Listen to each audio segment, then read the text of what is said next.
rangkaian kegiatan dari alumni pengajar.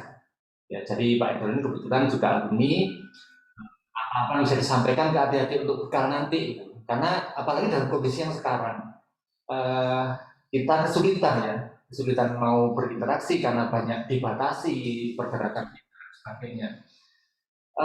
Mungkin nanti bisa share nanti ya, ditanyakan ke Pak Endro apa yang harus dipersiapkan di dalam masuk dunia kerja, startupnya bagaimana, itu nanti bagaimana, nanti mau ditanyakan.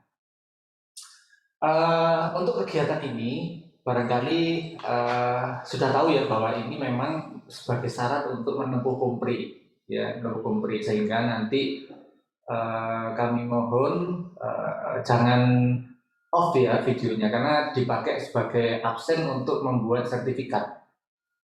Ya, itu yang perlu dicermati, perlu diperhatikan. Karena nanti kalau kompri terus kemudian ada komplain bahwa saya ikut tapi kok kosong, nah ini mungkin ya karena tidak on videonya.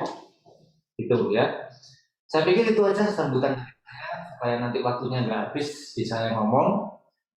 Yang terakhir, terima kasih atas kedatangannya Pak Endro, karena waktunya Pak Endro saya tahu beliau sibuk menyempatkan diri, bisa memberikan sharing nantinya. Ya, semoga bermanfaat buat kita semua, terutama buat adik-adik yang mau lulus. Wabillahi taufiq wal hidayah. Assalamualaikum warahmatullahi wabarakatuh. Waalaikumsalam warahmatullahi wabarakatuh.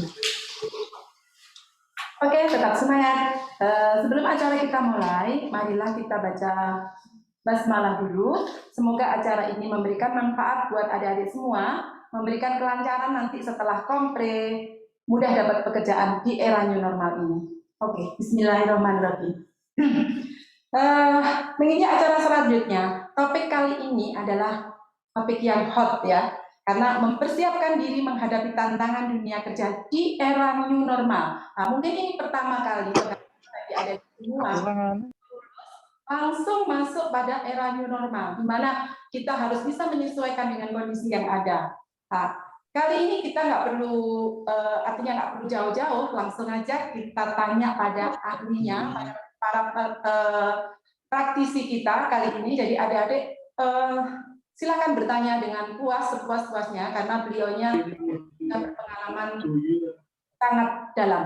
Oke, dipersilakan Bapak Dr. Andes Hendra Wibowo, AK CGE MAK. Terima kasih waktunya. Assalamualaikum warahmatullahi wabarakatuh.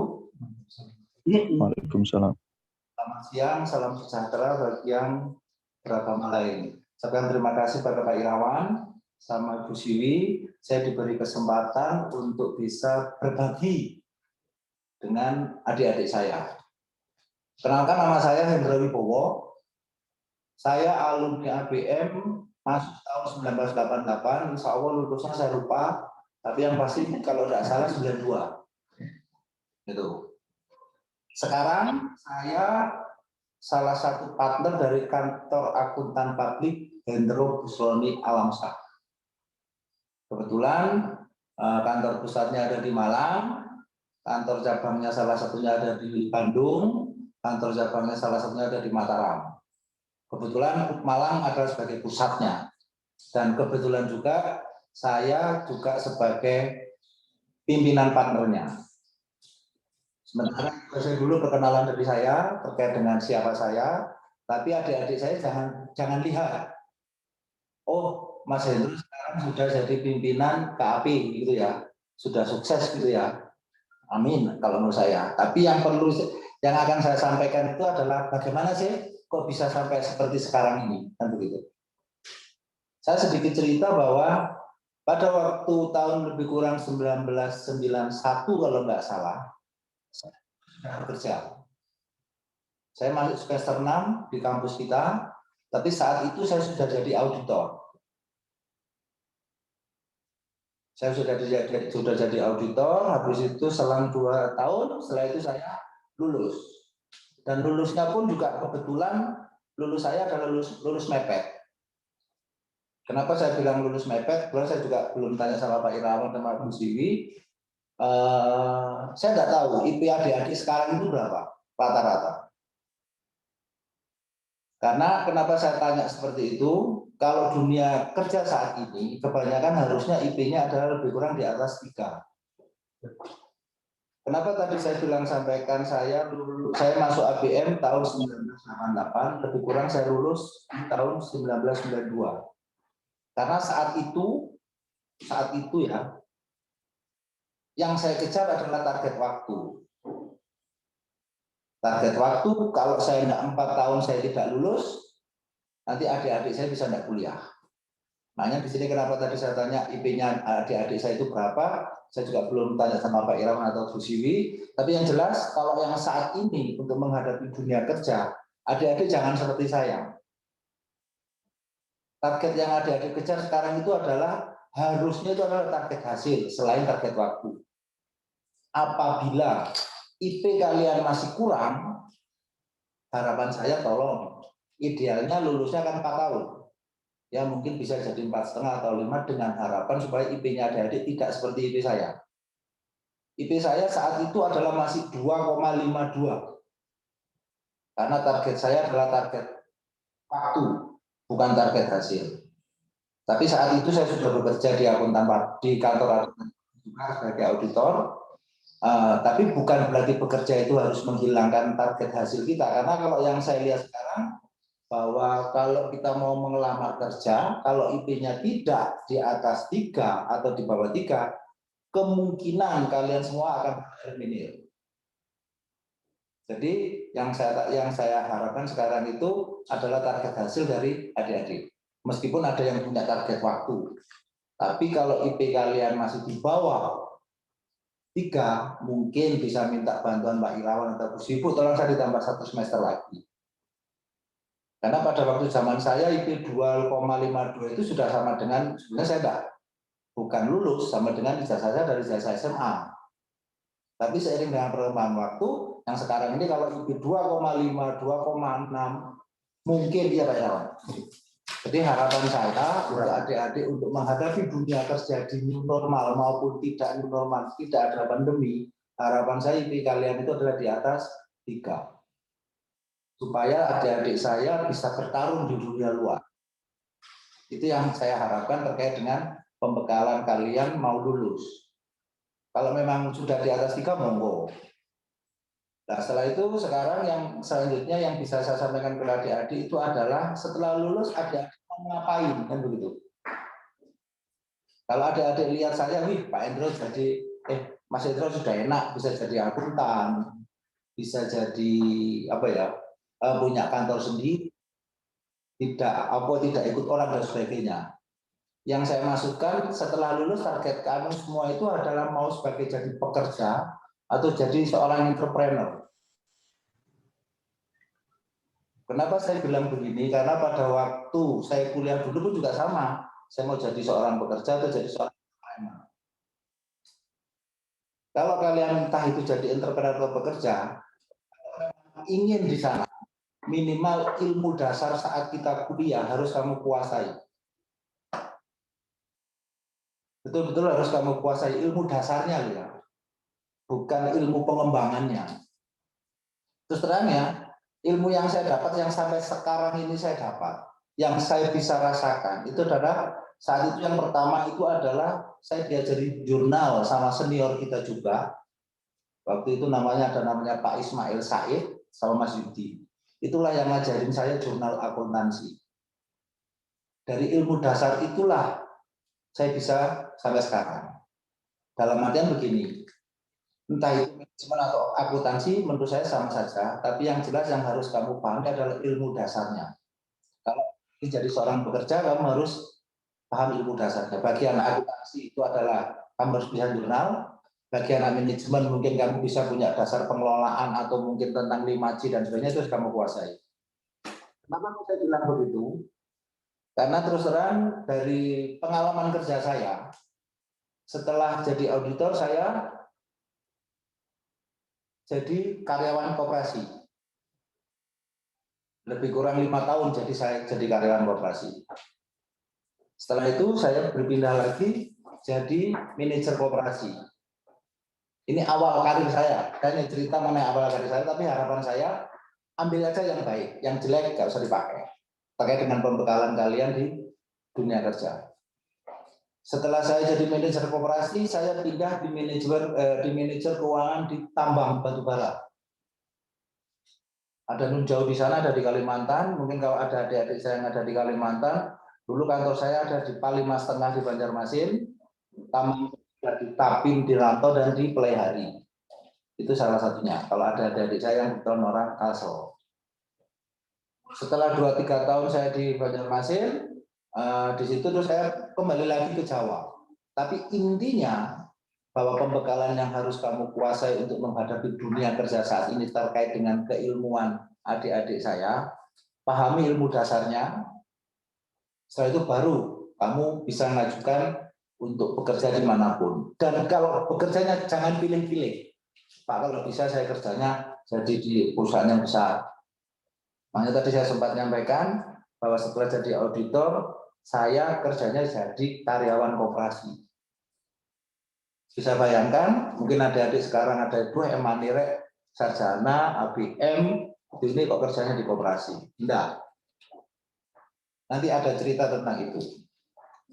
Jadi kalau menurut saya untuk pembekalan kamu menghadapi dunia kerja saat ini dengan di new normal atau tidak ada pandemi, bahwa kamu harus memahami ilmu dasarnya yang kamu miliki. Anak manajemen itu anak akuntansi itu adalah jurnal, sedangkan anak manajemen harapannya entah itu dia ingin kerja di perbankan, dia ingin kerja di leasing.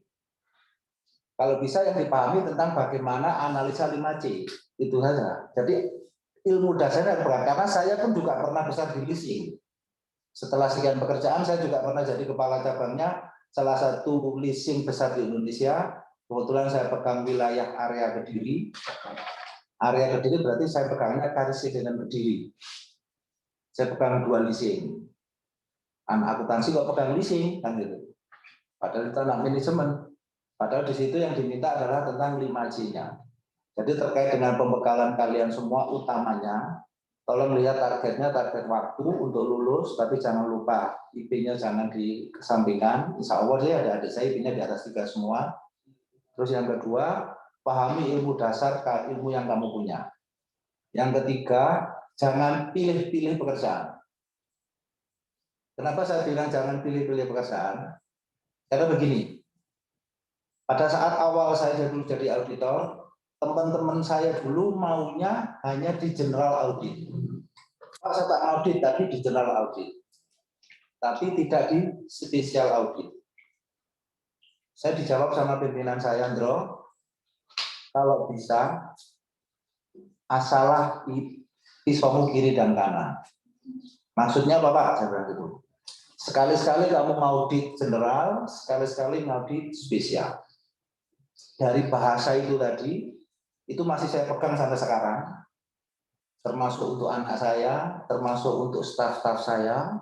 Saat saya masih di leasing, di showroom, dimanapun, pasti anak-anak saya ajar itu. Asalah pisaumu kiri dan kanan. Maksudnya begini, satu, jangan pilih-pilih pekerjaan. Dalam arti begini, oh sekarang saya ngasah pisau saya, kemampuan saya di sisi kiri, saya di koperasi. 3-4 tahun setelah kemudian saya ngasah kemampuan saya di manajer koperasi. 3-4 tahun lagi saya ngasah kemampuan saya di pertambangan. 3-4 tahun setelah itu saya ngasah kemampuan saya di dunia marketing. Pindah lagi saya ngasah lagi ilmu saya di leasing. Saya juga pernah ngasah kemampuan saya di perusahaan Springbed. Sebelum saya kembali dunia asal saya, yaitu sebagai auditor. Kenapa saya sampaikan seperti itu? Jangan pilih-pilih pekerjaan. Anggap aja itu adalah untuk mengasah kemampuan diri. Karena pada saat kamu mau tes ke perusahaan yang lain, pasti kamu akan ditanya, kamu bisa apa? Apa yang kamu bisa kerjakan? Saya bisa cerita tentang leasing, saya bisa tentang Springbed, saya bisa tentang cerita batubara.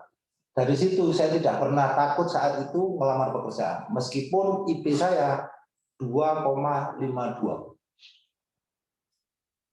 Jadi istilahnya boleh kamu bekerja, satu titik istilah di zona nyaman kamu, pokoknya saya mulai cilik sampai mulai lulus sampai besok pensiun di satu titik boleh.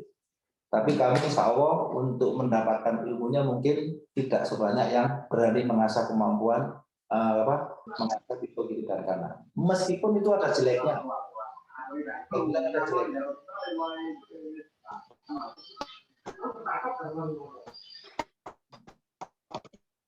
Jeleknya apa? Satu, yang akan dipertaruhkan adalah gaji. Yang kedua, yang dipertaruhkan adalah masa kerja.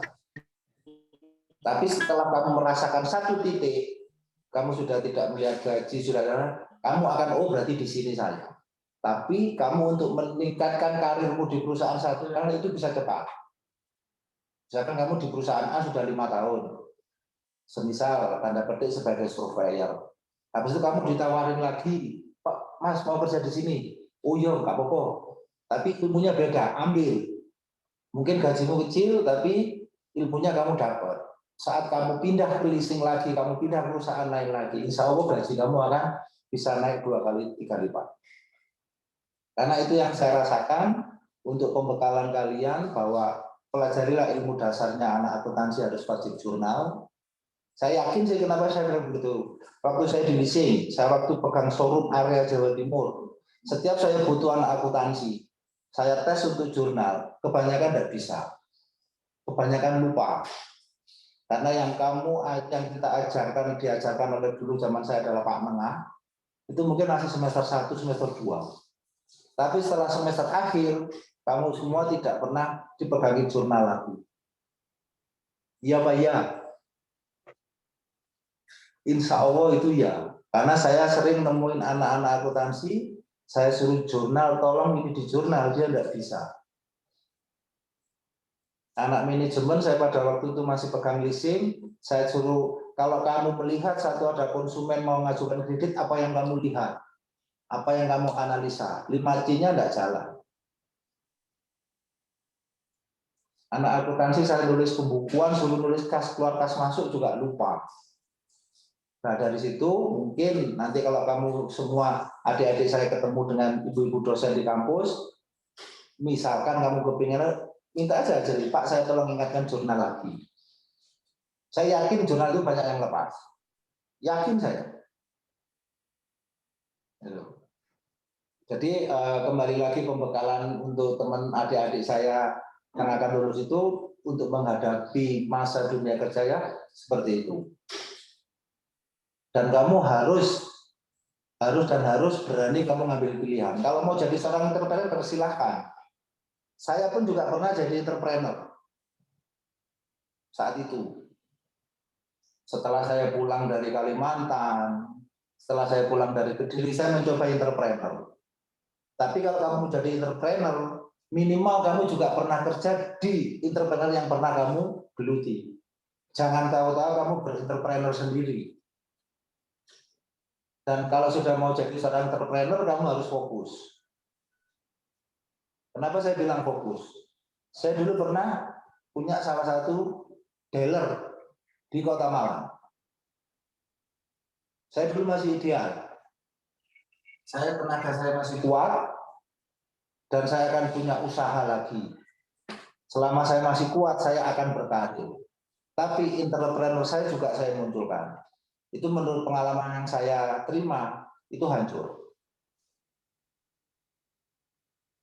Saat itu, lupa saya tahunnya berapa, pada waktu itu saya masih pegang di BM-nya leasing di area Kediri, saya punya showroom di Malang. Saya suruh pegang showroom itu, saya suruh pegang adik saya dan mertua saya. Showroom yang sudah saya bangun mulai nol, dengan modal yang tidak sedikit, itu uangnya hancur. Hancurnya bukan karena apa? Karena kalah, bukan. Istilahnya uangnya diambil, dan sebagainya. Karena setiap ada penjualan motor kredit, pasti mertua saya telepon saya. Bro, ini ada tetangga kita yang mau kredit motor. Orangnya nggak mau dimasukkan leasing, orangnya mau diangsur sendiri setiap bulan. Karena saya pikir, oh ya sudah untuk tetangga, diangsur oleh tetangga sendiri. Ditangsur lagi oleh tetangga satunya lagi. Karena nggak fokus yang penting jual, akhirnya pada waktu mau kulaan lagi bahasa Jawanya, beli motor lagi itu tidak bisa. Jadi habis bukan karena rugi, tapi karena uangnya nggak muter. Jadi adik-adik intinya kalau mau mencoba entrepreneur harus fokus. Jadi makanya tadi saya bilang, kamu setelah lulus ini mau apa? Mau jadi pekerja atau mau jadi seorang entrepreneur? Kalau betul-betul pekerja, pahami ilmu dasar kalian. Kalau mau jadi seorang entrepreneur, kamu harus fokus. Entrepreneur pernah saya lakukan pada waktu itu, saya mencoba berternak bebek. Karena saya tidak fokus, bebeknya juga hancur. Habis itu kemarin saya ditanya sama salah satu anak dari rekan saya, Mas Hendro, ya apa cara niki? Strateginya apa? Seorang entrepreneur harus betul-betul berstrategi.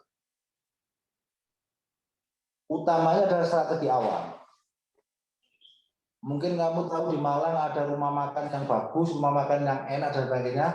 Kamu tidak tahu bahwa saat dia pertama buka awal, dia itu adalah menggratiskan seluruh makanannya. Orang yang datang itu adalah teman-teman dia sendiri, dikasih kupon pada waktu hari libur, di dalam kupon itu ditulis tanggal sekian, jam sekian. Itu adalah untuk strategi dari entrepreneur untuk supaya bahwa oh ya usaha saya dilihat orang. Itu dari usaha makan yang besar. Kemarin saya ditanya sama teman saya dan anak yang juga mau melakukan coba entrepreneur, saya bilang anakmu harus fokus. Anakmu harus fokus dan fokus, kalau enggak hancur. Teman anak saya ngambil salah satu usahanya adalah yang bentuk franchise. Mungkin adik-adik di Malang, di luar Malang itu ada yang menggunakan kopi pakai franchise, ada makanan kecil anak-anak itu pakai franchise. Strateginya yang fokus dan strategi yang saya berikan ke dia saat itu awalnya gratiskan dengan kasih kupon, tapi suruh datang di jam-jam tertentu. Itu kamu mau jadi entrepreneur, satu harus pandai berstrategi dan harus berani mengambil satu keputusan. Pak rugi, Mas rugi. Iya, memang awalnya kita rugi. Karena untuk membangun entrepreneur itu bisa butuh bertahun-tahun, bisa membangun sekitar minimal seorang entrepreneur itu bisa dikatakan jalan setelah bulan ke-7. Itu yang saya rasakan. Bulan pertama masih belum ada, bulan kedua masih belum ada. Sebenarnya di bulan ke-7 sampai bulan ke-12 itu adalah titik untuk menentukan kita bisa jalan atau tidak. Itu kalau kamu mau jadi seorang entrepreneur. Kan ada yang coba menjadi seorang entrepreneur, aduh kok ini nggak bisa, ini daripada saya bekerja, saya tak jadi entrepreneur. Kalau kamu tidak fokus, insya Allah kamu juga nanti tidak akan ketemu apa-apa. Itu salah satu pembekalan untuk adik-adik saya ke depannya adalah dengan kamu besok mau kompre ya Bu? Ya. Itu tolong pelajari ilmu dasar kita masing-masing. Anak akuntansi, pelajarilah tentang jurnal. Karena kalau kamu melamar susah di akuntansi, pasti kamu ditanya tentang jurnal. Kalau kamu di perbankan, pasti kamu akan ditanya tentang 5C. Kalau kamu di leasing, pasti kamu tentang 5C. Jadi itu, dan jangan pilih-pilih pekerjaan. Seperti yang tadi saya bilang, asalah kemampuanmu kiri dan kanan. Kecuali bagi adik-adik saya yang sudah lulus, melamar dari PNS, ya monggo. Kalau kamu sebenarnya di PNS sama. Kalau kamu ingin ngejar karir yang tinggi, ya kamu harus berani dipindah ke sisi sana, pindah sisi ini, pindah bagian sana, pindah bagian ini. Sama dengan kamu ngasah kemampuanmu kiri dan kanan. Tapi intinya, supaya kamu besok 3, 4, 5 tahun ke depan bisa bertarung dengan baik, jangan lupa asalah kemampuanmu kiri dan kanan, meskipun kita tidak terlalu paham, tidak terlalu pintar. Jawabannya Pak, hanya ngerti, oh cara ngitungnya begini, oh cara ngaruhnya begini, itu sedikit kamu pasti dipertimbangkan. Mungkin begitu Ibu? Monggo, Pak Irawan.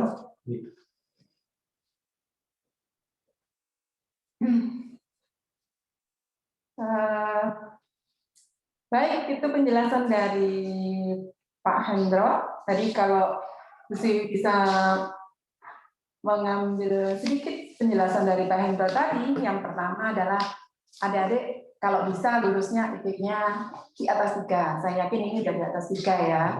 Saya yakin sudah di atas 3. Yang kedua adalah pahami ilmu dasar. Mungkin kalau kita sudah mengenal bahwa STIE ini outputnya apa sih? Yaitu pertama adalah menguasai knowledge, yang kedua adalah menguasai skill di bidangnya, yang ketiga adalah memiliki attitude. Nah, Pak Hendro tadi berpesan bahwa Anda harus bisa melakukan pekerjaan, atau istilahnya di sini adalah skill, bisa melakukan pekerjaan apa yang harus Anda lakukan. Kemudian yang ketiga adalah ini tantangan bagi generasi milenial ya, karena ini hasil survei menunjukkan bahwa generasi milenial itu rata-rata adalah kutu loncat. Artinya apa? Mereka suka pindah-pindah pekerjaan. Nah, ini harapannya adalah tadi pesan dari Pak Hendro, jangan pilih-pilih pekerjaan dulu. Karena apa? Intinya kalian ini adalah di samping untuk mengejar karir, tapi pertama adalah bagaimana kalian mengambil pengalaman dari pekerjaan yang Anda lakukan. Jadi artinya belum setahun pindah di luar Jawa pindah. Nah, ini sebenarnya nggak kurang bagus juga bukan berarti CV kita yang pindah-pindah pekerjaan ini bukan berarti kita kompeten, tapi ini menunjukkan bahwa komitmen kita kurang bagus. Nah, terus berikutnya adalah ini yang paling penting, bekerja apapun adik-adik harus fokus. Nah, ada 4 hal ini yang mungkin bisa jadi pegangan buat adik-adik semua sebelum melangkah ke dunia kerja, karena di era new normal ini banyak sekali PHK, tetapi juga banyak sekali lowongan pekerjaan ya Pak Irawan ya. Artinya lowongan pekerjaan ini adalah mungkin di sisi user mereka melakukan PHK, ini harapannya apa? Karena biaya yang tinggi, gaji-gaji yang tinggi ini dipangkas semua. Sementara kalau narik untuk dari fresh graduate, gajinya lebih rendah. Nah, harapannya adalah ini kesempatan juga di samping kondisi era new normal yang susah ini, tapi ini juga kesempatan buat kalian semua, sehingga kalian harus bisa menunjukkan kompetensi apa yang Anda miliki. Kalau jurusan manajemen apa, akuntansi apa, tadi udah trik-triknya udah dikasih oleh Pak Hendro. Nah, untuk berikutnya, kalau saya yakin ada banyak hal yang ingin adik-adik tanyakan untuk kakak kelas kita yang sudah berpengalaman di dunia praktisi, silakan. Langsung aja dinyalakan videonya, langsung bertanya langsung ya. Kita seperti talk show aja. Oke. Monggo adik-adik, tidak apa-apa. Kita berbagi pengalaman aja. Jangan takut, nanti takut, ini enggak mungkin dimarahi sama Pak Irawan. Siapa ini? Namanya? Magdalena. Magdalena.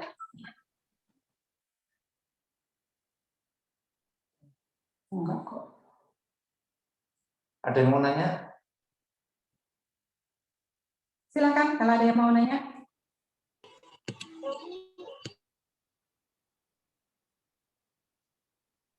Oke, sebelum sambil menunggu yang bertanya dulu, kita ngomong-ngomong aja dulu sama Pak Hendra, sama Pak Irawan. Kebetulan kami bertiga ini juga alumni perbankan semua. Artinya Bu Siwi, Pak Irawan itu dulunya juga di perbankan, begitu juga dengan Pak Hendro. Jadi kalau Pak Hendro tadi bilang 5C itu perlu kalian pahami, itu memang betul.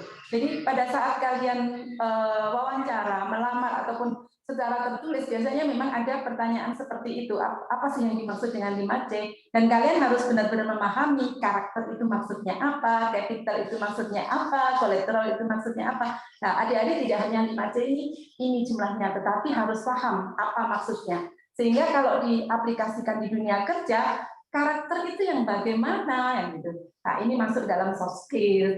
Misalkan, kalau misalkan kita sebagai mau kita menarik di bagian kredit misalkan, nah karakternya bagaimana, nah, bisa ditanyakan ke tetangganya, bisa dari wawancara, nah seperti itu. Sehingga ini tidak hanya secara lisan aja, tetapi harus kalian pahami secara detail apa makna-makna itu. Ya. Kalau adik-adik mau makan ke tempat saya, monggo. Nah, ini terbuka, ada kesempatan dari Pak Hendro. Kesempatan ini. Kalau ada yang mau makan, dipersilakan. Nanti bisa menghubungi Pak Irawan dan Bu Rina di CC ya.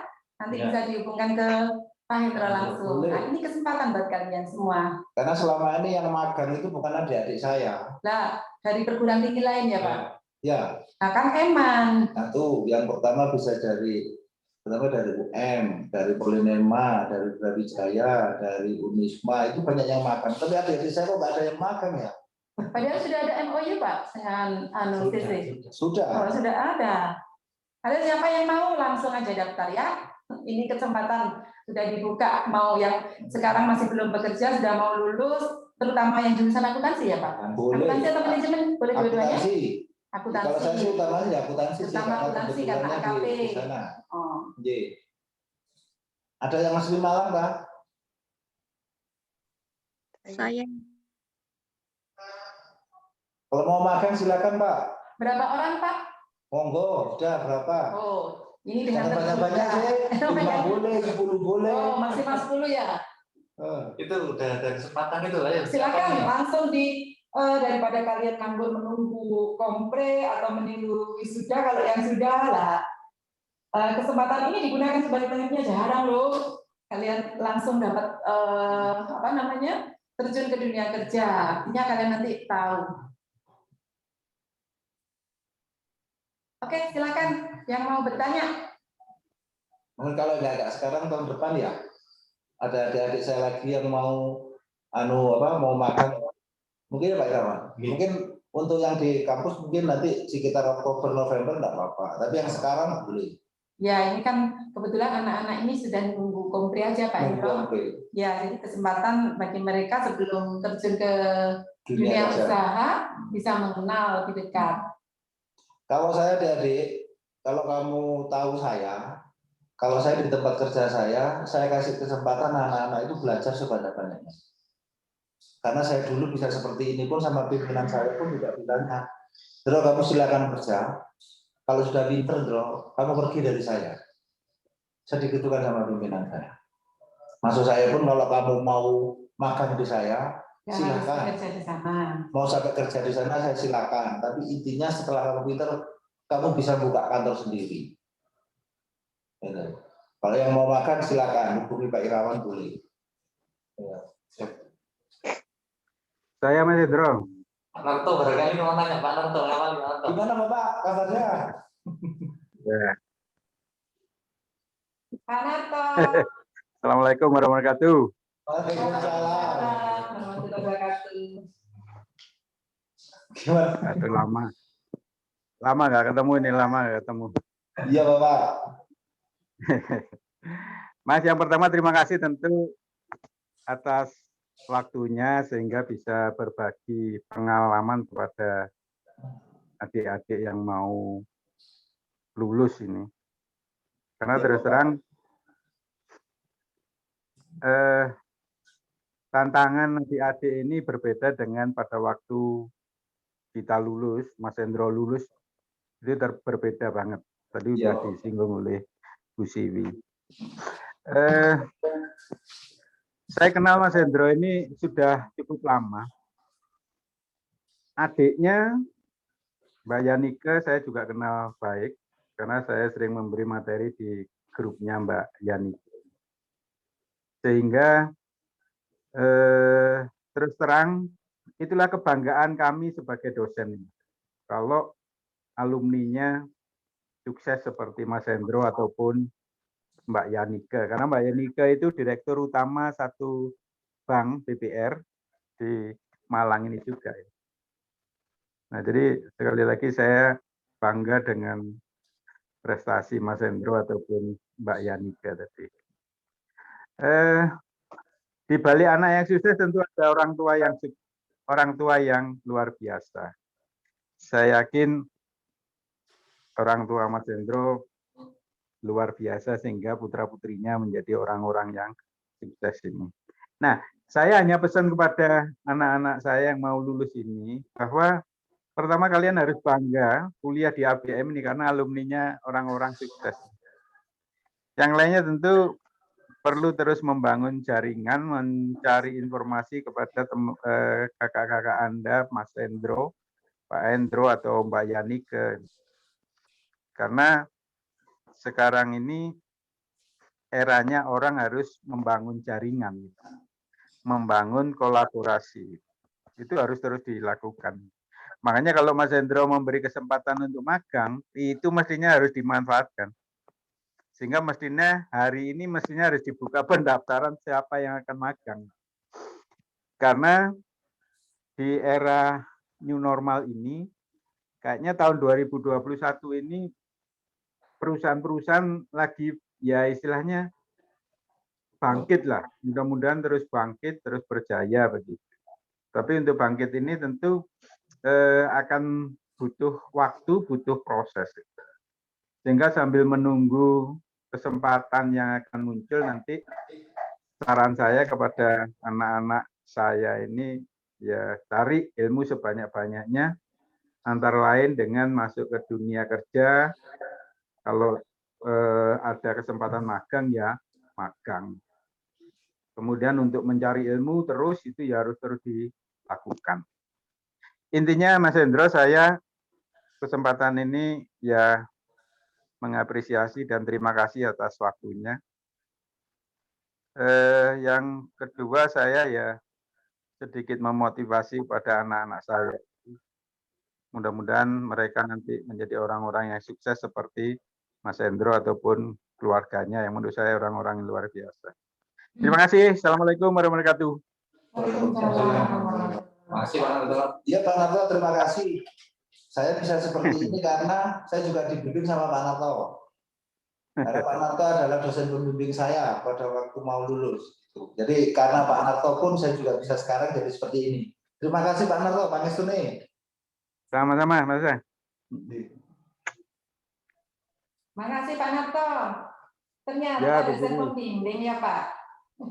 Iya, makanya kenal dekat Ayo saya. yang lain, siapa yang mau Oke, nanya nih? silakan.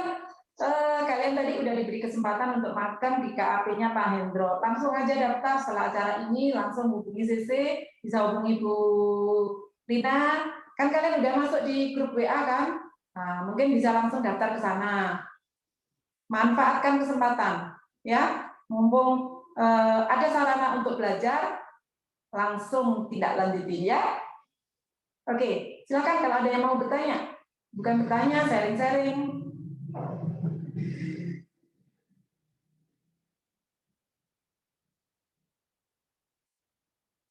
Mari adik-adik. Selamat sore Pak. Ya, Stanley. Ngobrol Stanley. Saya mau kan sesuatu, bukan sesuatu sih ya. Menurut siapa ini, Mas Hendro lah. Ya, apa-apa panggil Mas saja. Apa panggil Mas aja? Ya, wis. Stanley. Menurut Mas Hendro, apakah pengalaman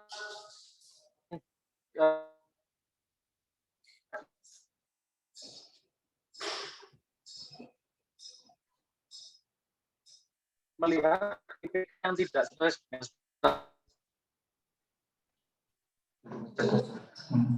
Sudah mencatat.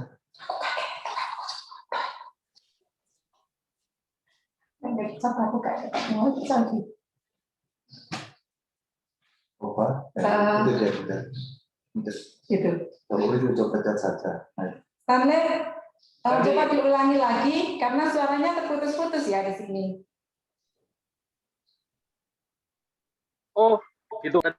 Jadi pertanyaan saya, apakah pengalaman atau soft skill yang dipunyai seseorang itu bisa terpatahkan hanya karena IPK yang tidak sesuai dengan standar yang diinginkan perusahaan? Kalau ini mau saya mau jawab bisa ketawa nih, Dek.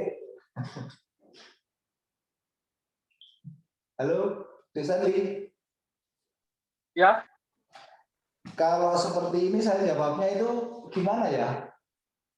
Saya mau jawab tapi mudah-mudahan tidak menyinggung siapapun ya. iya Pak. Iya Mas. Jadi gini, kadang-kadang orang pandai kalahnya biasanya sama orang TK. Orang pandai kalahnya sama orang beruntung. Nah itu, kalau jawab pertanyaan kamu seperti itu, apakah itu bisa mematahkan skill tadi. Di kuliah kita pinter gitu ya, tapi pada waktu setelah lulus kok ternyata Kalah sama orang cerdik. Ya. Dia pandai di kuliah, tapi pada waktu setelah kuliah dia jadi biasa-biasa saja, kan begitu ya? Mungkin begitu ya, Mas?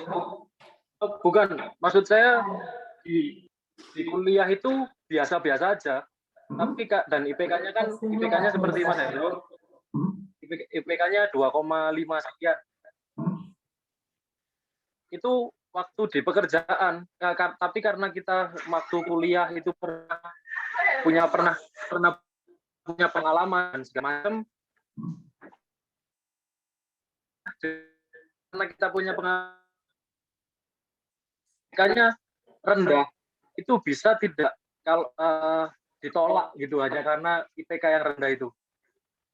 Intinya gini Pak, pertanyaannya Stanley, IPK-nya ini biasa aja, tapi dia punya soft skill yang bagus, attitude-nya bagus. Apakah ini terpatahkan pada saat dia melamar pekerjaan? Oh, ya, jadi gitu deh. Kalau memang itu jawab pertanyaannya, jadi gini, meskipun IP kita kecil, sempat itu jadi menurut yang pernah saya lamar semua pekerjaan, ya, itu saya masih bisa mengalahkan yang dari universitas-universitas di sana itu, universitas negeri sana itu. Jujur aja ya, saya saat itu pasti berani bertarung, tapi sudah sampai final terakhir sisa 2 orang, 3 orang, saya pasti gugur. Karena yang tes saya, yang wawancara saya, semua oke. Pada waktu finality, saya pasti kalah. Paham maksudnya, Dik? Paham. Mungkin saya bisa menambahkan ya Mas Hendra ya. Saya jadi ikut emas. Stanley, mungkin gini ya, kalau pertanyaannya seperti itu, di dunia kerja itu ada yang namanya kalau kita mau melamar, itu ada namanya syarat administratif. Nah, syarat administratif itu adalah salah satunya IPK. Kalau misalkan di syarat administratif itu tertulis IPK minimal 3, kalau di era sekarang, kemudian misalkan Stanley IP-nya di bawah dari 3, maka sebelum diwawancara itu sudah disisihkan. Karena ini syarat administratif. Artinya apa? Pada saat pertama, IPK ini penting. Pentingnya apa? Yaitu tadi, pada saat lamaran pertama untuk memilah-milah mana yang harus dipilih dan tidak, itu adalah IPK. Jadi ini kalau IPK-nya sudah di bawah 3, ini namanya adalah kalah sebelum berjuang. Beda kalau sudah masuk dunia kerja, misalkan IP 3,1, IP 3,5, bahkan IP 4, ini tidak akan jadi masalah karena syaratnya tadi adalah 3. Sementara kalau sudah masuk dunia kerja, yang dilihat itu soft skill-nya, attitude-nya. Apakah dia bisa bekerja sama, apakah dia bisa lobbying, apakah dia bisa komunikasi dengan pimpinan, dengan rekan, atau dengan nasabah, dan sebagainya. Nah, itu. Sehingga kalau soft skill ini adalah sudah masuk ke tempat pekerjaannya tadi, sudah kalau masuk ke karir path, ini soft skill yang diutamakan, karena apakah dia sudah bisa menyesuaikan dengan pekerjaannya, apakah dia sudah bisa berkoordinasi dengan yang lain, nah ini soft skill-nya. Tapi pada saat awal masuk dunia kerja, IPK ini sangat penting. Karena apa? Kalau nggak sesuai, maka nggak akan masuk. Itu intinya. Ya gitu ya Pak? Jadi kan kalau saya tangkapnya adalah, Mas Hendro, kalau IP kecil, bisakah misalnya berjenjang karir seterusnya, tapi awalnya kan tembus dulu secara administrasi. Iya, betul. Pada waktu kita diwawancara, kita ditanya tentang ABCZ-nya, tentang kemampuan kita, itu nanti perusahaan baru bisa menilai, oh persyaratan administrasi masuk, oh ternyata orang ini saat diwawancara bisa mengerti ini, bisa ngerti ini, bisa ngerti itu. Itu yang kita menjadi punya nilai tawar. Tapi awalnya adalah bagaimana kita bisa menempuh secara administrasi dulu. Kenapa IP saya dengan IP 2,5 saya mungkin bisa jadi seperti sekarang ini, karena saat itu syarat-syarat itu tidak terlalu di saat administrasi jarang diabaikan. 2,5 wis cukup. Ya, dan mungkin di eranya Pak Hendro IP minimalnya 2,5. Kalau sekarang IP era sekarang ini IP-nya 3,00 minimal. Jadi nggak bisa disamakan gitu. Artinya meskipun IPK Pak Hendro 2,55, mungkin pada saat itu minimalnya adalah 2,5. 2,5. Bukan. Jadi Stanley dan teman-teman yang lain juga harus menyesuaikan dengan kondisi yang ada. Gimana, Dek? Sudah jelas kan, Lee? Ya, sudah. Oke, silakan yang lain. Yang lain, monggo. Untuk yang magang gimana nih kok nggak ada yang tertarik? Mungkin langsung ditulis di chat ya, di kolom chat nggak apa-apa. Atau langsung di grup WA aja, Pak. Iya, nanti. Padahal ya, kalau nggak salah, akuntan itu sekarang sangat dibutuhkan di Indonesia. Sangat-sangat dibutuhkan di Indonesia. Yang pertama, kalau tidak salah, seingat saya, akuntan di Indonesia itu sekarang itu ada sekitar 1.500, 600, atau 700. Tapi dari akuntan tersebut, hampir 80%-nya atau 60%-nya itu adalah usianya sudah usia di atas 80-an. Sedangkan banyak akuntan-akuntan muda yang seusia saya, itu rata-rata sekian. Jadi sebetulnya Indonesia itu lagi butuh banyak akuntan. Misalkan, apakah profesi akuntan itu menjanjikan atau tidak? Nah, ini tergantung. Tapi kalau saya untuk era 5-10 tahun ke depan, profesi akuntan masih, menurut saya masih bagus. Begitu. Kalau saya sih monggo, kalau yang mau jadi akuntan, kalau nggak salah di kampus kita pun jadi tes center juga ya. Ya. Apalagi di kampus kita pun jadi tes center CPA. Kalau saran saya, coba saja kalau mau jadi akuntan, magang dulu, jangan ujuk-ujuk mau jadi akuntan. Ya. Nanti nggak tahu. Jadi magang dulu di kantor akuntan, habis itu coba ikut tes. Kalau zaman saya tesnya masih mahal. Mungkin zaman saya tesnya juga masih susah. Tapi kalau sekarang tesnya dari jadi akuntan sudah nggak terlalu mahal. Benar nggak terlalu mahal. Kalau saya akan sebut angka aja. Kalau dulu zaman saya, satu mata uji harus bayarnya itu 2 juta. Satu mata uji. Kalau sekarang sudah nggak sampai 2 juta. Juga nggak sampai 1 juta. Satu mata uji. Mungkin di kesempatan sekarang ini, kalau kamu ingin jadi seorang profesi seperti saya, jadi akuntan, mungkin monggo magang di saya, nanti mau tes CPI monggo, bisa nanti di kampus dan sebagainya. Insya Allah nggak susah.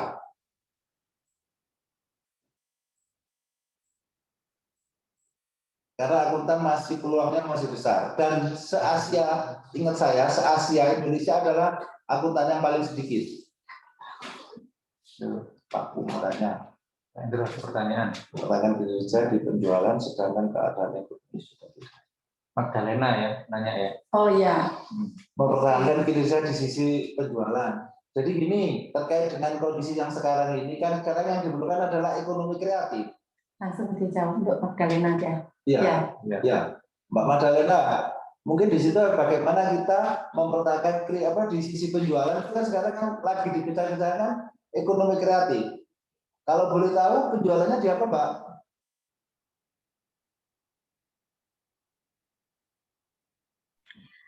Kalau untuk penjualannya di penjualan kendaraan otomotif sih, Pak. Otomotif? Iya.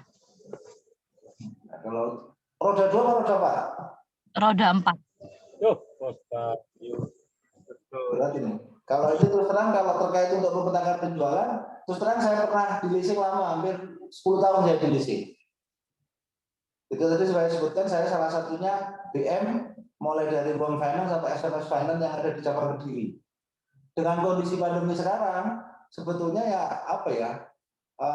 dibilang untuk mempertahankan untuk biaya hidup kita aja susah, apalagi sekarang dengan mempertahankan penjualan untuk otomotif.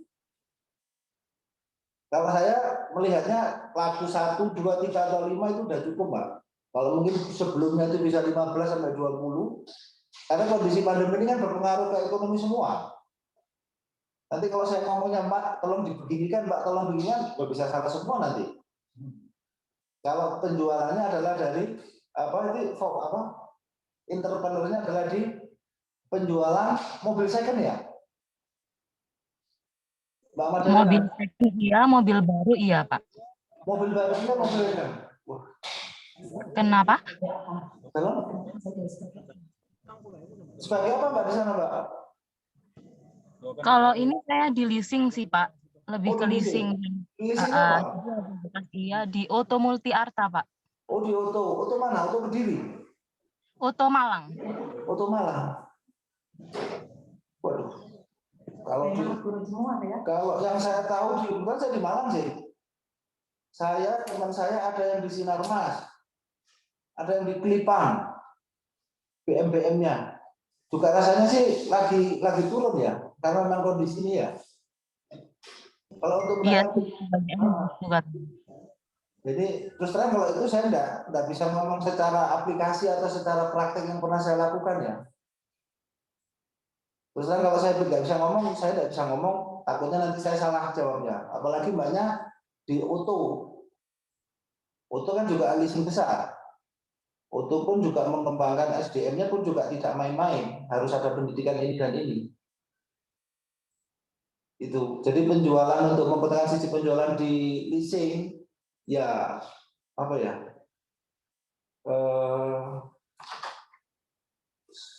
Nggak punya jalan saya. Terus terang saya nggak punya jalan. Karena kebanyakan kan di restart semua. Iya, betul. Iya, kebanyakan gitu leasing-leasing, Bapak. Di restart. Ya. Waduh, saya nggak bisa jawab ya Mbak, nggak apa-apa ya. Kalau untuk pertanyaan penjualan di otomotif ya. Apalagi ntar lagi Maret sampai dengan Mei akan diberlakukan penurunan penghapusan barang mewah yang 10% ya. Iya, betul. Otomatis akan terdampak pada penjualan mobil second. Iya, lebih terdampak di bulan ini, Bapak. Setahu saya begitu. Ya, nanti akan turun bertahap 50%, 25% sampai 100%. Nggak apa-apa ya, Non? Maaf ya. Pak, nggak apa-apa. Terima kasih ya, Pak. Sama-sama. Baik, dari Magdalena. Siapa lagi nih? Mungkin tidak hanya di leasing ya, kalau di penjualan di era sekarang ini semua kan kita menyesuaikan ya di era normal ini, sehingga penjualan pasti memang kondisinya menurun semua. Jadi kalau seperti yang ditanyakan Magdalena tadi, bagaimana mempertahankan? Kalau mempertahankan ini memang agak susah karena daya beli turun. Nah, daya beli masyarakat yang turun ini otomatis, apalagi kebijakan-kebijakan dari BI termasuk mempermudah angsuran itu termasuk lah. Ini kan juga bagi leasing ini juga di era sekarang ini luar biasa karena dia juga harus hati-hati dalam mengeluarkan kredit karena customer-customernya juga daya beli turun. Nah kalau enggak malah collect sendiri nantinya. Sehingga kalau mempertahankan ya mungkin ini di tahun sekarang ini mudah-mudahan dengan era new normal ini harapannya adalah kedepannya bisa mempertahankan ya, bisa naik lah paling enggak karena ekonomi kan sudah mulai tumbuh lagi, nggak seperti kemarin tahun 2020 itu semua anjlok, PHK besar-besaran di mana-mana. Nah, artinya kalau kita membahas gimana mempertahankan, ya memang ini kerja keras bagi seluruh aspek, tidak hanya di leasing. By the way, untuk Magdalena, apa tadi? Magdalena ya, benar. Magdalena di bagian apa ya di leasing? Iya, Bu, saya di marketingnya sih, lebih ke marketingnya. Ya itu tadi Magdalena, tadi pesan Pak Hendro yang pertama tadi, karena kamu posisi di marketing, berarti 5C itu harus benar-benar kamu kuasai, karena di era sekarang ini harus jeli banget ya untuk melepaskan kredit itu ke customer. Iya. Oke, bisa lanjut. Siapa lagi yang mau bertanya? Silakan.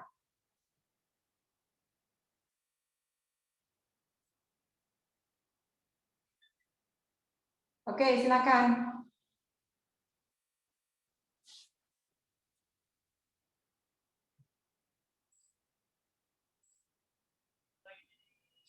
Selamat siang, Bu.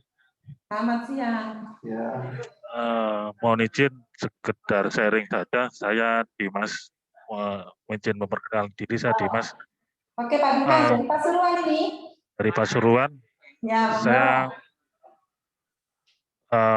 mahasiswa S2 dan Oktober 2020 kemarin baru lulus. Oke Pak Dimas.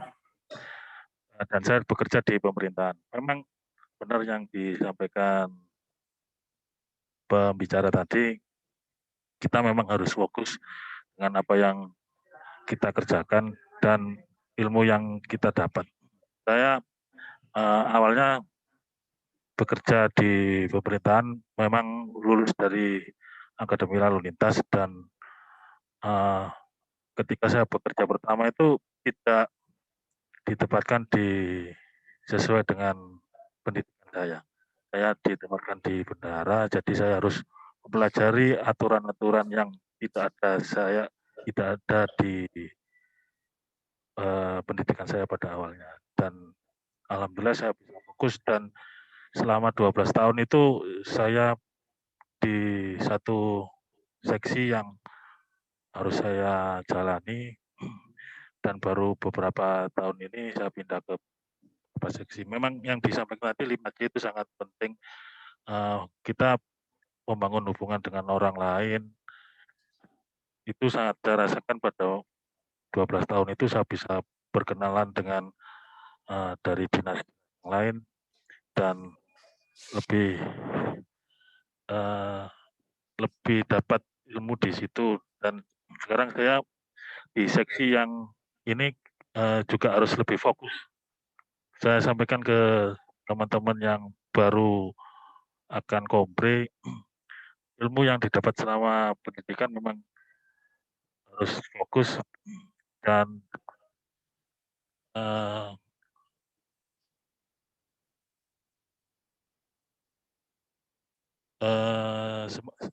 mungkin itu dulu Bu yang buat saya sampaikan. Terima kasih. Terima kasih Bapak. Makasih Pak Dimas, sharingnya Pak Dimas. Pak Dimas ini siswa pasca kita Pak. Di sini dari Pemkab, kebetulan dia kerja di Pemkab Pasuruan. Ya. Oke, yang lain silakan.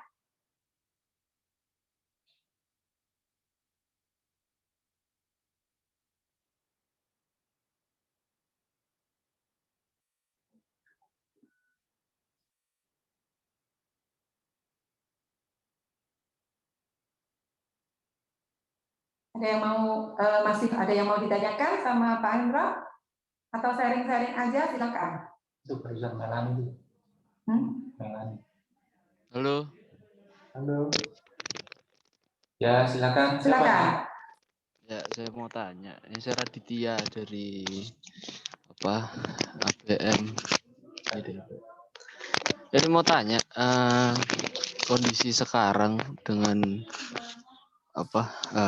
kondisi keuangan dunia yang nggak stabil untuk bisnis-bisnis mikro atau makro segala macam, dampaknya terhadap opini, terutama di going concern mengenai opini laporan audit mengenai going concern dengan hubungannya dengan PSHK penerapan baru 71 sampai 73, itu akankah semua perusahaan teraudit di tahun ini yang memiliki opini mengenai penekanan going concern itu, apakah kedepannya dengan pandemi yang terus berjalan akan tetap seperti itu?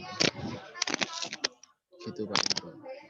Ya, terkait dengan jadi ada aturan, istilahnya kita ada, kalau Mas Raditya misalkan nanti di akuntan terkait dengan kondisi pandemi ini, kita pasti kita ada PPL terkait dengan pengopinian di masa pandemi. Nanti apabila itu sudah berakhir, insya Allah pengopinian akan kembali seperti semula.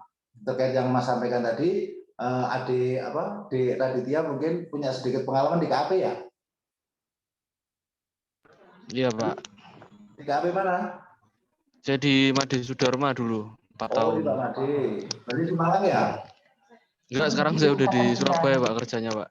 Oh, di Surabaya. Jadi terkait dengan pengopinian terkait pandemi Itu ada PPL-nya, ada pelatihan khususnya, khusus para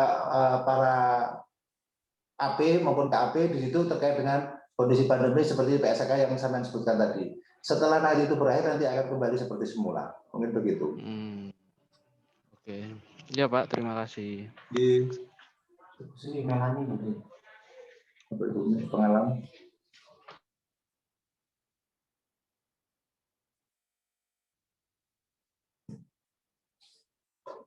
Yang dicari Mas Hendro, dicari 1 tahun. Kalau baru lulus kan nggak mungkin masuk.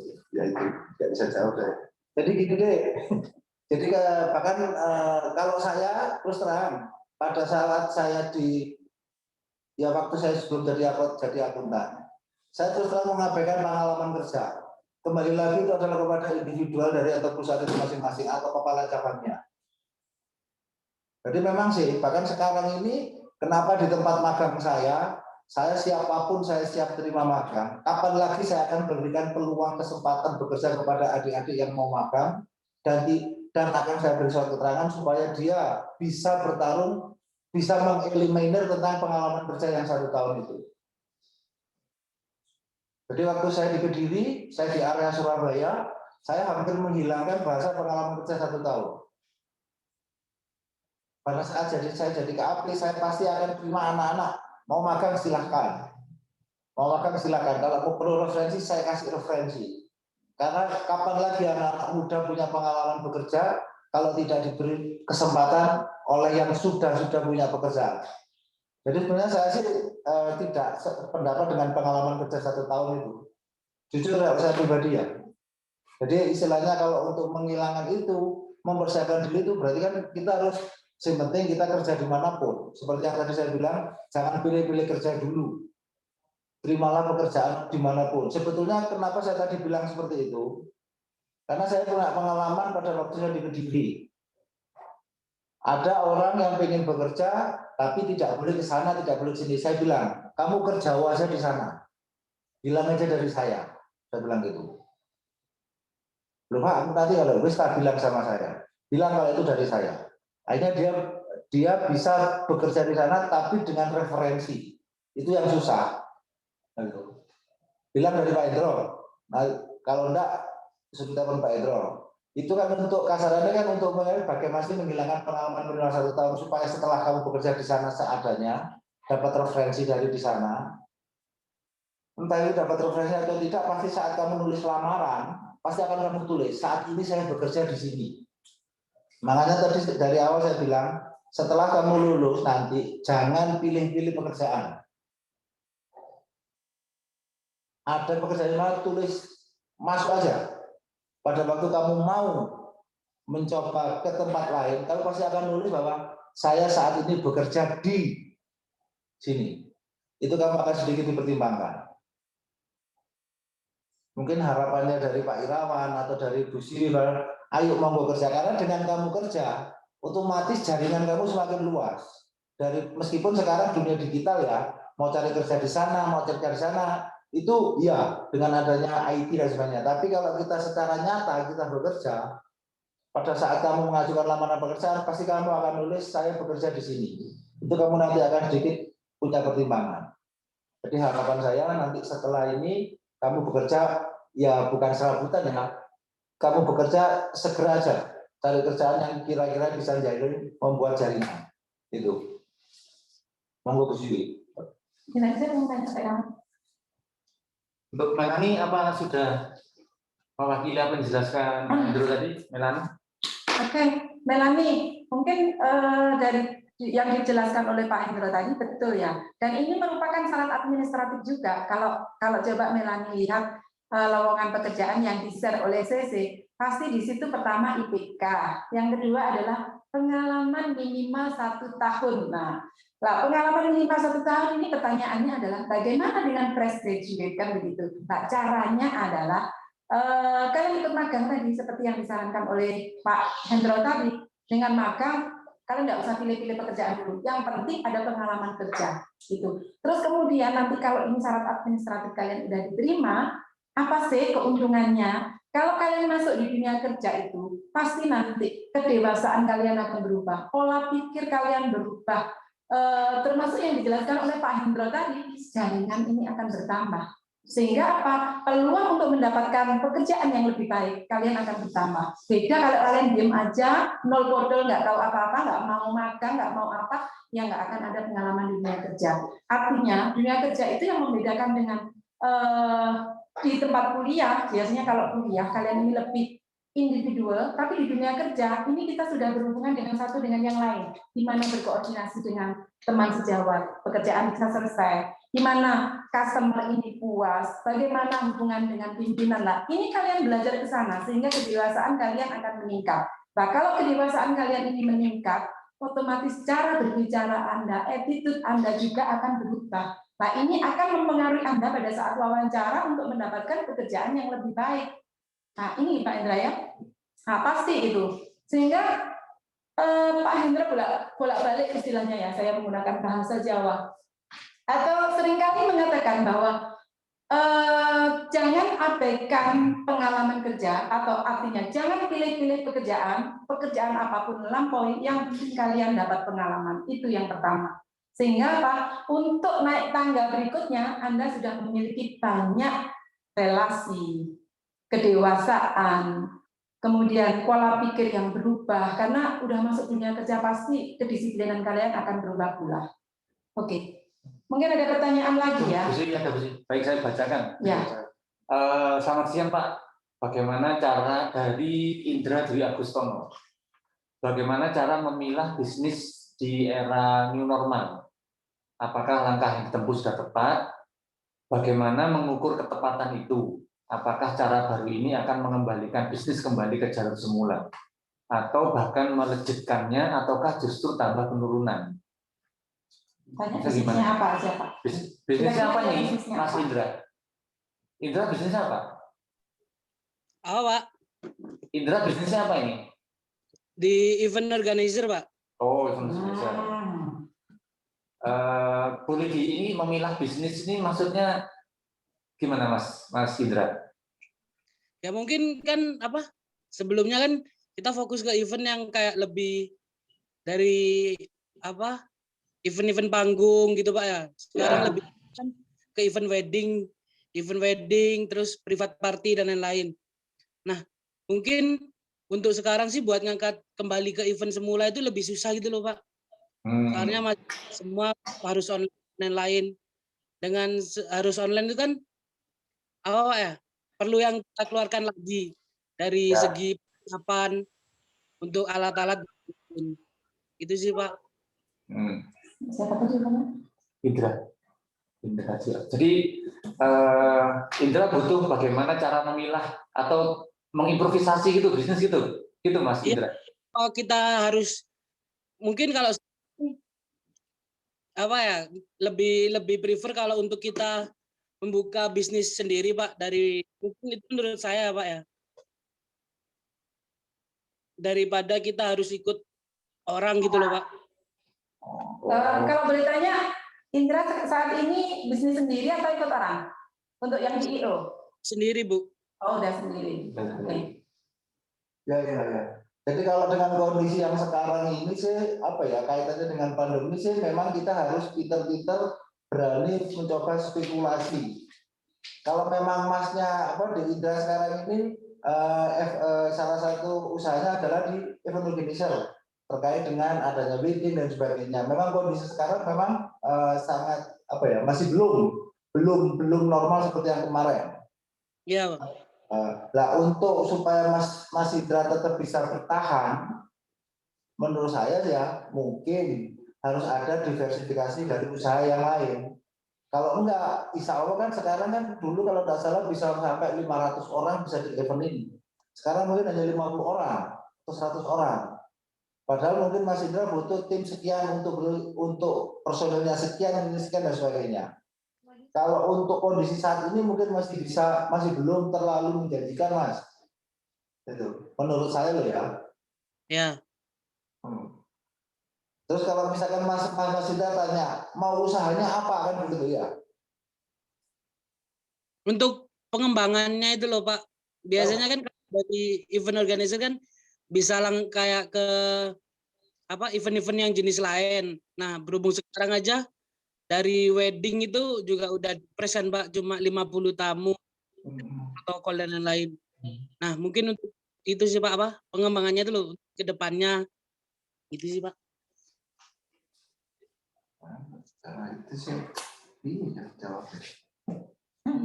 Oke, Mas Indra, mungkin gini ya, keberhasilan bisnis apapun kuncinya adalah kita bisa menyesuaikan diri. Kalau di era new normal ini, misalkan ada pembatasan tentang acara wedding atau event yang lain, Indra di IO ini harus bisa menyesuaikan diri. Menyesuaikan diri ini maksudnya apa? Kalau misalkan kalau dulu menggunakan misalkan face to face harus promote ke misalkan ke mall-mall dan sebagainya, lah sekarang harus dirubah by online. Itu yang pertama. Terus yang kedua, karena adanya pembatasan, contohnya tadi wedding, sekarang dibatasi cuma beberapa orang. Artinya Indra ini kan bisa menambah artinya gini, kalau misalkan di pertama wedding aja, berarti sekarang include harus apa? Misalkan pre-wed-nya, tetapi tidak melibatkan banyak orang, tetapi tetap di event-event yang berhubungan dengan itu. Misalkan termasuk menyediakan mobilnya, menyediakan untuk ya semuanya. Artinya apa? Tidak hanya di acara yang khusus untuk wedding aja atau event aja, tapi anak-anaknya ini coba diikuti gitu loh. Jadi kita harus bisa menyesuaikan. Artinya kegiatan-kegiatan yang melibatkan itu semua itu dipelajari sehingga tetap survive. Halo, Ya, Bu. Indra. Halo Indra. Iya Bu. Oke, baguslah kalau kamu sudah punya usaha sendiri di EO sendiri. Memang kalau EO, kalau untuk wedding, EO masih berjalan lah, meskipun berkurang, tapi masih berjalan. Kalau EO yang event-event itu yang banyak berkurang. Tapi kalau WO karena budaya kita, seperti pengantin itu kan artinya mereka juga masih menjaga ya, sehingga meskipun dalam jumlah kapasitas yang kecil, tapi itu tetap gitu loh. Artinya bagaimana Indra menyesuaikan diri dengan kondisi yang ada. Jadi tidak, kalau sekarang butuhnya adalah secara online, ya ikuti secara online. Nah, sehingga kalau kita bisa menyesuaikan, kalau kita nggak mampu menyesuaikan, ya hancur kita. Tapi kalau kita mampu menyesuaikan dengan kondisi kebutuhan di pasar, maka tetap survive. Itu kuncinya. Makasih Bu. Ya, sama-sama Indra. Pertanyaan berikutnya Pak Endro dari Jefta Fembrianto. Oh iya, Mas Jefta. Saya bacakan ya. Siang Pak, biasanya. Atau Mas Jefta langsung online ya? Tanya langsung. Mas Jefta langsung mau tanya sendiri apa gimana? Iya, tanya biar langsung teman-temannya aja. tahu. Halo, Mas Jefta. Iya, bentar Bu. Oke, tanya langsung Lagi aja. sambil di jalan soalnya. Oh. Iya mau tanya Pak. Di kebetulan saya kerja di perbankan Pak. Di salah satu perbankan. Nah ini kebetulan kan mohon maaf untuk ijazahnya kan belum keluar memang untuk yang terbaru yang S2-nya. Nah terus kenapa kok di corporate atau di perbankan itu lebih memperhitungkan lama kerja ya Pak ya? Maksudnya itu kan ada salah satu posisi yang kosong ya Pak di SM, di sales manajernya itu. Nah itu ada posisi kosong Pak. Nah kebetulan yang di challenge itu ada 5 orang termasuk saya Pak. Nah itu saya ajukan yang S2-nya. Nah kenapa pertimbangan manajemen itu lebih ke arah lama kerja ya Pak? Maksudnya ada orang yang mungkin dari status pekerjaannya dia permanen, sedangkan saya kontrak yang cuman baru kontrak itu masih baru berapa tahun, dan meskipun sudah punya S2 tapi mereka mempertimbangkannya dari status pekerjaan, misalkan karyawan permanen, atau mungkin dia lebih mempertimbangkan orang ini ada yang diambil dari eksternal Pak, misalkan orang ini pernah pegang leader di sini, leader di sini, leader di sini.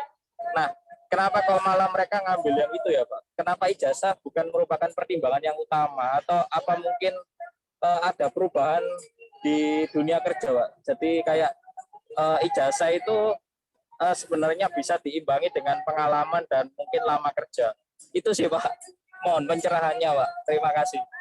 Ya. Oke, makasih Mas Delta. Mas Delta ini mahasiswa S2 Pak? Iya, terima kasih Sarah.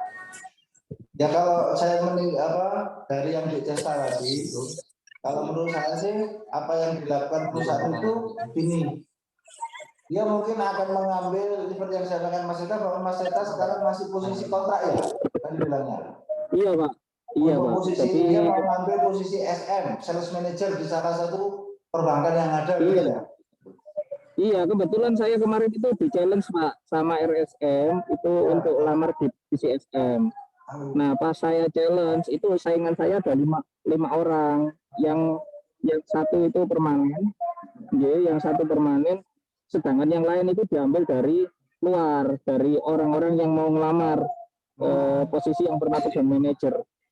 Nah, kalau dari sisi performan saya bisa dibilang oke lah Pak, maksudnya udah ini ya Pak, stabil lah Pak.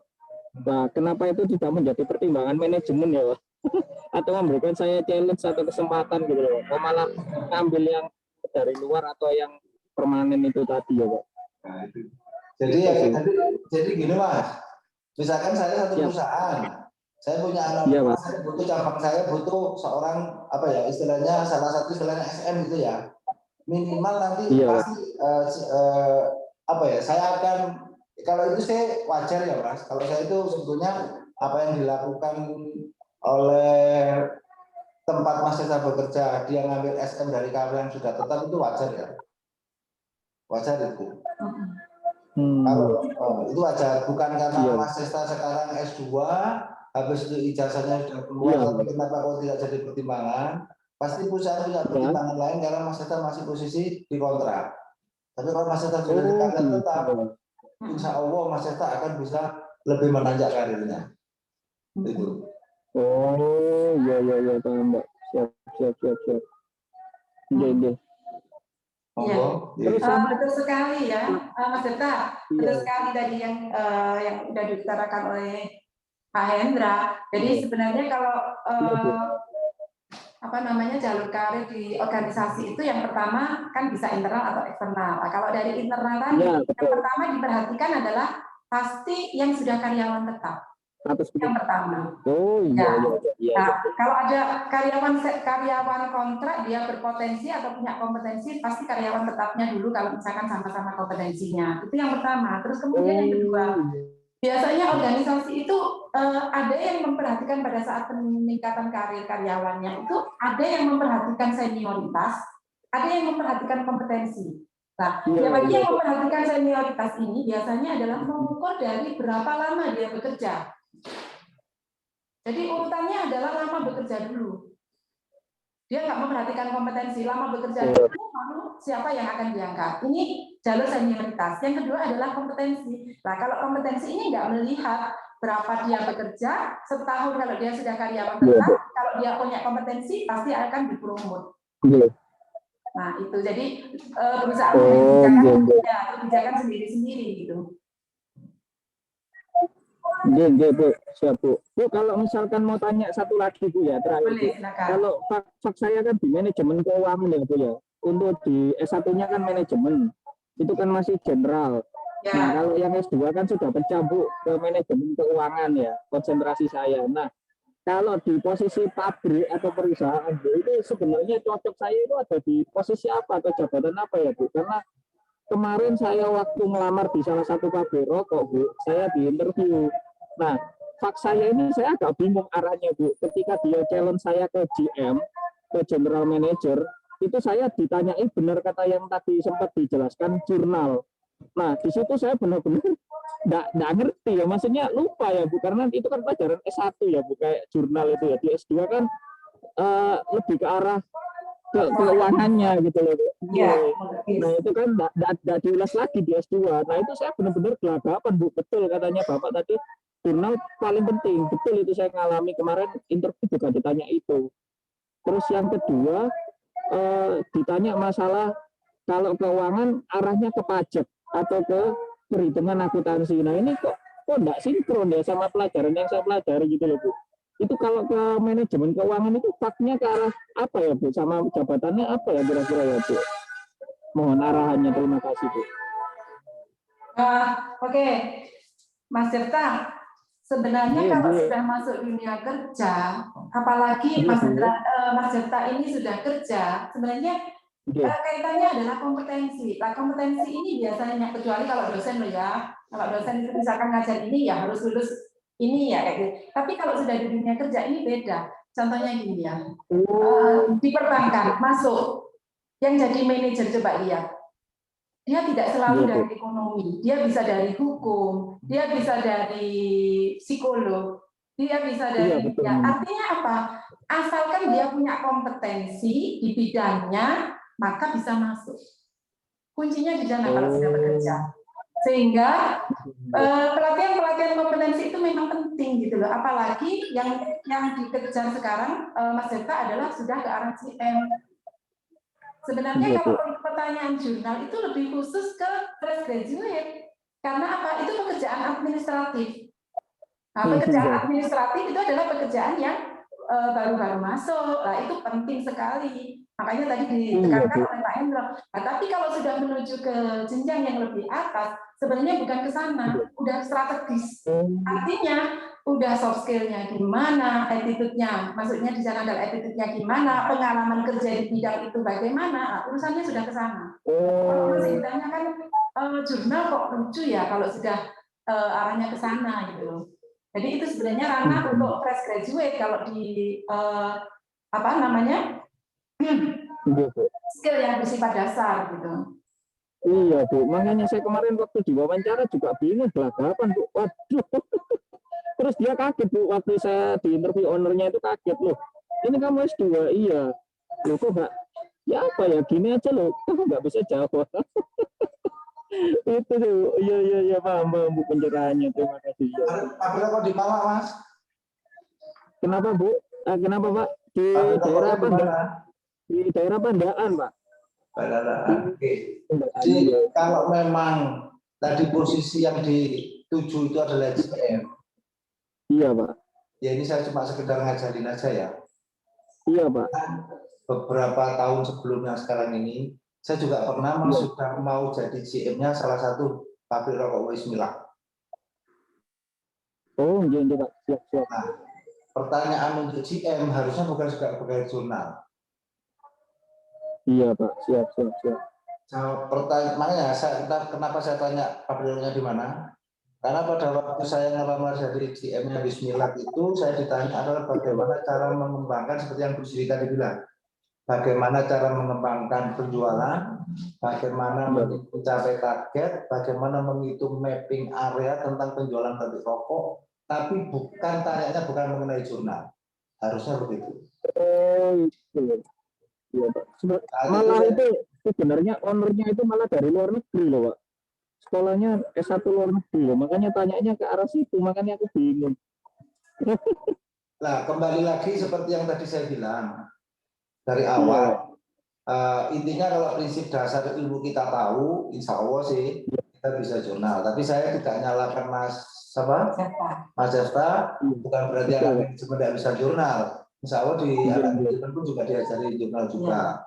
Tapi minimal kalau anak ekonomi itu biasanya orang melihatnya adalah kita dianggap bisa jurnal. Jurnal kas persediaan, piutang pada penjualan itu anu. Tapi yang jelas kalau Mas Sesta nanti ngalamin lagi pertanyaan seperti itu, posisi yang akan diambil itu ada